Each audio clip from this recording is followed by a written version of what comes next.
Acervo, papeles de familia. Apuntes para mis hijos y mis nietos, 1812-1991. De Agnes Pierce. Capítulo 11. Arthur Norman Pierce, 1851-1922. Arthur Norman Pierce nació en Londres el 8 de septiembre de 1851. Huérfano de madre desde muy joven, vivió con su padre y su hermana Anne dentro de un nivel económico de clase media. Su padre fue William Pierce y su madre, Anne Norman. Asistió a la Universidad de Londres, donde se graduó en la Facultad de Economía. Fue allí donde entabló amistad con un joven neoyorquino, William Behan Tappan, relación que duró por siempre y que influyó preponderantemente en el destino de su vida. Behan Tappan provenía de una familia de elevada posición económica de Nueva York, donde un importante sector de la ciudad aún lleva su nombre. El padre de William se había casado, desafiando la oposición familiar con una bellísima joven judía apellidada Behan, y tal fue el repudio que sufrieron de los familiares y de la intransigente y discriminatoria sociedad de esa época, que la pobre muchacha vivía prácticamente enclaustrada. Cuando William estaba estudiando en la Universidad de Londres, su padre tuvo un accidente de cacería. Fue arrastrado por su caballo y murió. La madre judía, sin fuerzas para enfrentarse sola al repudio de los engreídos Tappan, se suicidó. Según el licenciado Lomelí Tappan, que ha seguido el rastro de la historia de su familia desde la época colonial, la madre judía, desesperada, ingirió un veneno que no solo le provocó la muerte a ella, sino que también mató a un hijo habido tardíamente, de unos meses de nacido, que falleció por haber mamado la leche envenenada de la madre. Behan Tappan regresó a Nueva York, recogió su herencia y salió huyendo, amargado y culpando a sus parientes por la muerte de su madre, para refugiarse en Mérida, donde se habían establecido algunos familiares lejanos.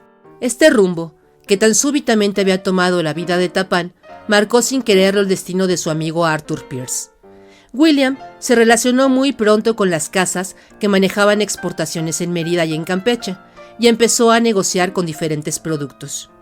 También conoció, se enamoró y se casó con Josefa Quijano, hermosa muchacha hija de una muy buena familia de Mérida, de padre español y madre yucateca.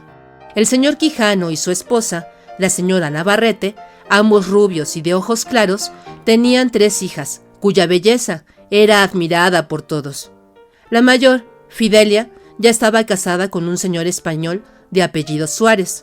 Esta fue la que al enviudar iría a vivir con la familia Pierce, y a quien sus sobrinos de cariño llamaban Ia. La segunda hija, Josefa, se casó con William Behan Tappan, y ambos apadrinaron el bautizo de mi padre, Arthur William Pierce.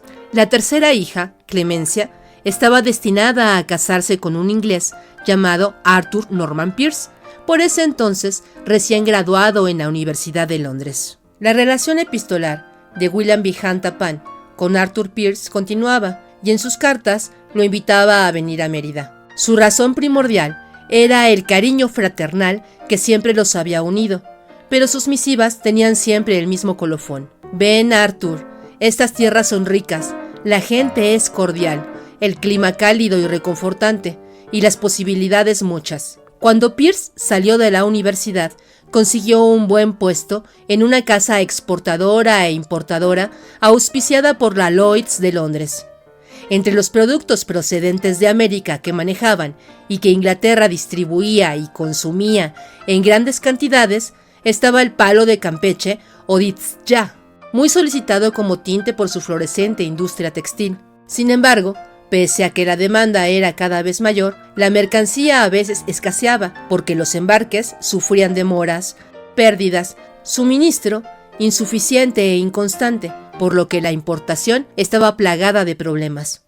La empresa decidió instalar en Campeche una oficina controladora de embarques y suministros con objeto de regularizar y garantizar los envíos, pero no les era fácil encontrar entre su personal quienes quisieran trasladarse a lugares tan inhóspitos e insalubres como las selvas de Campeche, in the middle of nowhere, y con la barrera del idioma, por lo que la oferta de un buen salario, un ventajoso contrato con muchas prestaciones y participaciones y la garantía de solo 1 año de estancia, renovable a elección, estaba siempre abierta para quienes desearan tomarla. Las cartas de Tappan seguían llegando regularmente a Londres y ambos jóvenes seguían su amistad imperturbable a pesar de la distancia y del tiempo. Tappan mantenía a Pierce informado de los azares de su vida matrimonial y de las grandes posibilidades de éxito económico que había en aquellas tierras. Pierce se enteraba con simpatía y benevolencia, y aunque le parecían interesantes,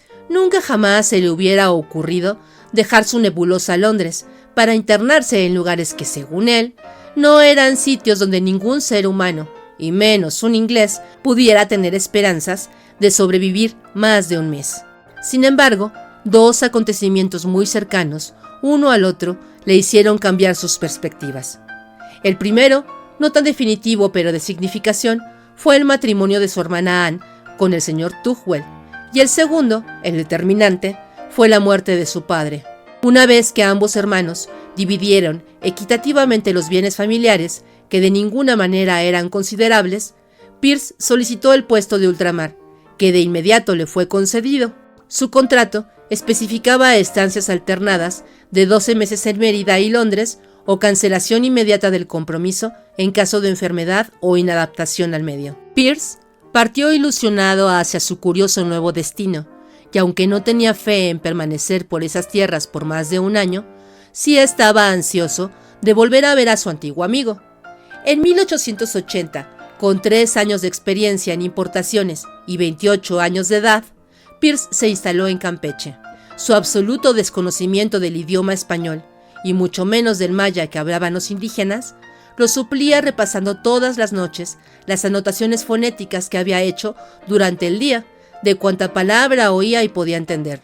Poco a poco, luchando como un condenado por no dejarse agobiar por el terrible calor húmedo, por acostumbrarse a su nueva alimentación y por encontrar algún acomodo en la hamaca, empezó a disfrutar de la brisa salobre, a recrear su mirada en el mar azul de aguas tibias y arenas doradas, a saborear las frutas dulces y extrañas y a gustar de las expresiones de afecto tan comunes en aquellas tierras y tan desconocidas en su lejana Albión. Y decidió disfrutar de esa nueva forma de vida, porque siempre me queda el recurso de rescindir el contrato y volver, decía no muy convencido. Desde antes de salir el sol, para evitar sus quemantes rayos, se ponía en camino con los guías, abriéndose paso, a veces a machetazos, por brechas y senderos que volvían a cerrarse tras él bajo el peso de la vegetación exuberante, para dirigirse a los claros de la selva, donde se efectuaban las transacciones con los indios y se apalabraba la mercancía.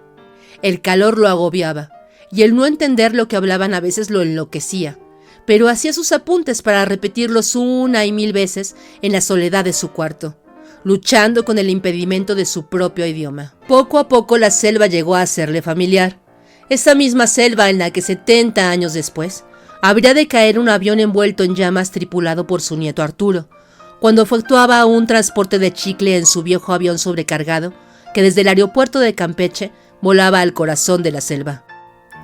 Mi hermano Arturo era apenas un piloto novato de 29 años, con la pasión de volar metida en los huesos desde que era niño y que tras haber tomado un curso de aeronáutica con el ingeniero Villasana, pionero de la aviación mexicana, intentaba acumular horas de vuelo para ingresar como piloto en una de las grandes compañías comerciales. La herencia sajona de Arthur Pierce le imponía orden y organización, pero su percepción innata le hizo ver, en un mundo virgen, un universo rico en amplios horizontes.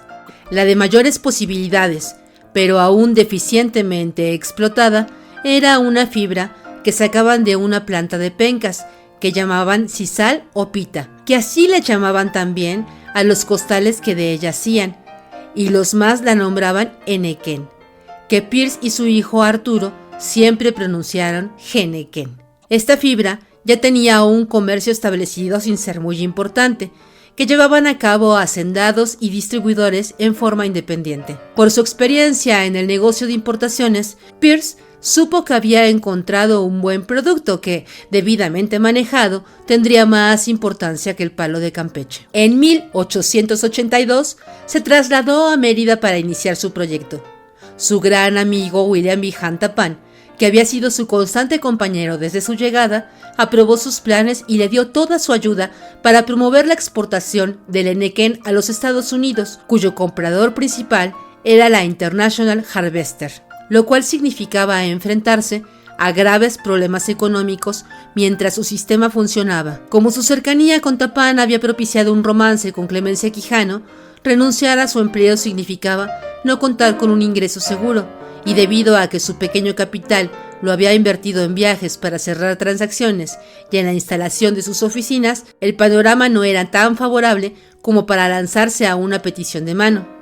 Sin embargo, sus primeras gestiones en Boston le significaron su nombramiento como representante de The Plymouth Cordash Corporation y regresó más que dispuesto a efectuar la boda antes de que Clemencia se decidiera por alguno de los enamorados que esperaban ser elegidos. Sus primeros años de matrimonio no fueron especialmente bollantes, pero poco a poco las comisiones aumentaron y en unos cuantos años su situación económica estaba perfectamente establecida.